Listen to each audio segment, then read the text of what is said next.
after a look at the film last game. Is there anything, you kind of emphasize, pulled out of that one with a longer look at it? No, same stuff. Just offensive execution led to, inefficient defense, and that's it. Jason said after the game, you can't be predictable as an offense. You got to make adjustments in a game like that. What kind of things do you think could have done differently to kind of solve their defense, especially where they were pulling help into some different positions there? I think recognizing the second advantage faster and getting to that second advantage. There's a couple of times where they full rotated and had Plumlee in the corner, and we missed. That's where the matchup is, and get it to them to exploit it. And against some teams, the first advantage is enough, and against other teams, you have to get to the second, the third advantage, and how quickly can you create those two. And so I think that was the teaching point from that game, is when the first advantage is taken away, one, recognize the window of how quickly it can close against certain teams, and then quickly find a way to get to the second advantage. Joe, you emphasize the rim read. Excuse me. The rim reads are very important. How'd you feel those went in that last game? Did you feel like, I think you know the answer from our side? Sorry, I think you know the answer to that. Well, I gotta ask you, like, it's from our perspective, it feels like there are times where they're passing out when there are opportunities available to score, and maybe vice versa. I mean, to me, it's just making the right play. Sometimes, you go back to some of the games where we spaced shot blockers, and we kept the Spurs out of transition. We've kept the Cavs out of transition. There's one or two other shot blockers. I think Holmgren had averages 3 shot blocks a game. We spaced him, so it just comes down to making sure we have the proper spacing and making the right read. And you saw last game how a 50-50 read can create a 50-50 opportunity, and then when you're on the disadvantage side of a 50-50 opportunity, it can turn into an advantage for the opponent. So I think it's just constantly just focusing on that. It's not really about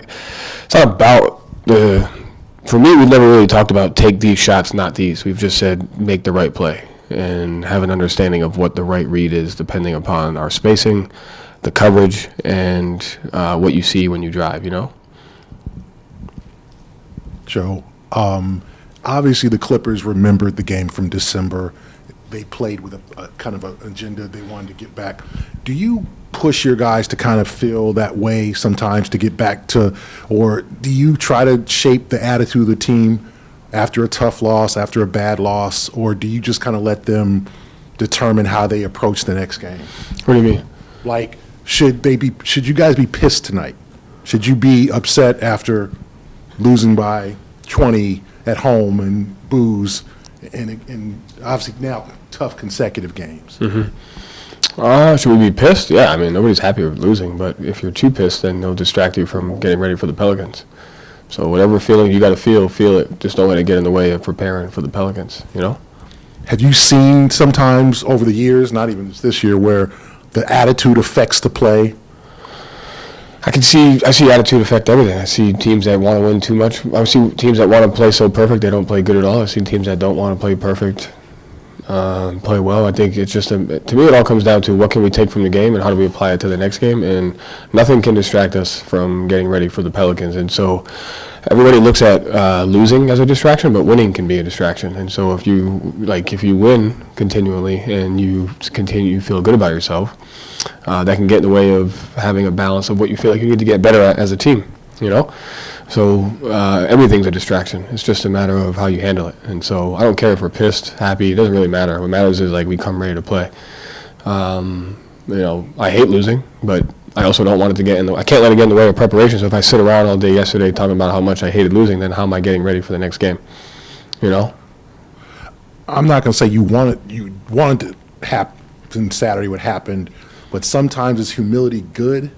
Sometimes. I think humility is always good. Always good? I think the world can probably learn a little thing or two about that, don't you think? Yeah, I do. Yeah. Yeah, humility is always good. You play 82 games, so there's times where you're always going to have your team's attention all the time, but there's clearly some moments where you're going to have it a little bit more, right? And because we don't lose a lot, the times that we do, we're a little bit more attentive, and that's where I say winning can be a distraction. The hardest thing to do, I think, is continue to win and not know you have to get better as a team. You can just get comfortable, right? And so, and again, are there lessons that you would learn if you were to win that game? I know it's an unpopular thing to say, where like sometimes if you win a game that you don't think you deserve to win, it takes away from the lesson that you need to learn. And sometimes you lose a game that you think you deserve to win, you know? So like, at the end of the day, it's all about just taking the information and applying it to the next game. Where are things at with Luke and Kristaps? I know they're out tonight, but where are they got kind of health-wise? I don't know. They both did their own version of workout today just to kind of see how they feel, and I think it'll kind of be like a day-to-day thing. And JD was named a G League All-Star today. What do you think about the honor and just kind of his progress in general this year from what you've been able to keep tabs on? To me, as long as he knows that that's not what gets him where as far as the Celtics go, like that's an awesome thing. It should be something that you go for. But I just don't want guys to think they need to be defined by that. And so, it's a great individual award for him. And I've seen him grow as a player since when he first got here, especially just his approach to the game and his defense. And so that affirmation is great, but at the end of the day, it's just the constantly small details, the defense, the reads, the execution, the professionalism. Like those things are rewarded over a longer period of time. So I hope he enjoys it and understands the process at the same time. I feel like we haven't asked you about the Pelicans. What challenges do they present, and how different is Point Zion? What? The offense running through Zion Williamson. I would say they have a tendency to be able to go through different players. You saw it here last year. C.J. McCollum got off early, and we had to go to some different packages. And so they're a unique team because they can go to 3 different guys, and it could look a little bit different. And so you kind of have to make sure you're aware of how each guy is having an impact on the game. And then they present some challenges defensively because of their size and Valanciunas and his pick and roll coverage. So they're a talented team, and their role players are good too. Murphy can shoot. Hawkins comes off the bench, can shoot. Like they got really good role players. They're a good team. Thank you, Joe. Thank you.